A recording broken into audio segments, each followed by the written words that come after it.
utumishi huko Gilgil zinazochunguzwa na polisi na ambazo zimesababisha wanafunzi 8 wa shule hiyo kukamatwa kwa madai ya kuteketeza bweni la shule na kusababisha vifo vya wanafunzi wenzao 16.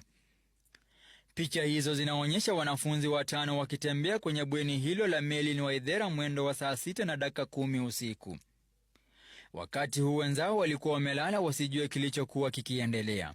Wanafunzi hao wanafika eneo linalotambulika kama Cube 11 na kusimama kwa muda mfupi huku wakishauriana. Mmoja wao anajaribu kuficha uso. Mkononi wamebeba champali zao.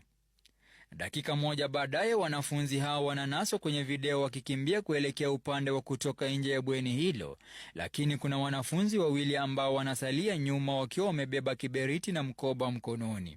Wanafunzi hao wanawasha moto na kisha wanaondoka wakitembea bila wasiwasi wowote. Hatua chache kutoka hapo wanafika eneo lingine kwenye bweni hilo ambalo kulikuwa na matandiko na kuwasha moto tena. Baada ya kuhakikisha moto huo umeshika, washukiwa wanatembea na kutoka kwenye bweni hilo huku moto ukiendelea kusambaa huku wenzao wakiwa wamelala. Mwendo wa saa 6:13 moto ulionekana kuendelea kusambaa kwa kasi. Kuna baadhi ya wanafunzi waliogutushwa kutoka kwa usingizi na wanaonekana wakikimbilia usalama wao.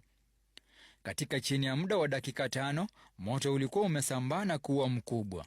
Wanafunzi wanajaribu kujiokoa na kutoroka kutoka kwa bweni huku moto ukiendelea kusambaa na kuwafikia baadhi ya wanafunzi waliokuwa wamelala. Inaarifiwa washukiwa walitumia mafuta taa kuteketeza bweni hilo. Moto huo uliwashwa karibu na mlango wa kutoka na hivyo kuzuia baadhi ya wanafunzi kutoroka.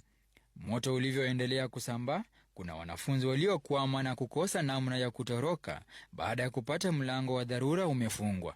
Hapo mlangoni wanafunzi 10 waliteketea na kufariki na kisha wengine 6 kuteketea maeneo tofauti ya bweni hilo. Picha hizi za CCTV ni miongoni mwa ushahidi unaokaguliwa na makachero ambao wanaendelea kukusanya ushahidi zaidi. Imearifiwa kuwa jumla washukiwa 8 wamekamatwa kwa kuhusika na kisa hiki. Hii leo mshukiwa mkuu pia alikamatwa licha ya kwamba alikuwa ameruhusiwa kuondoka awali.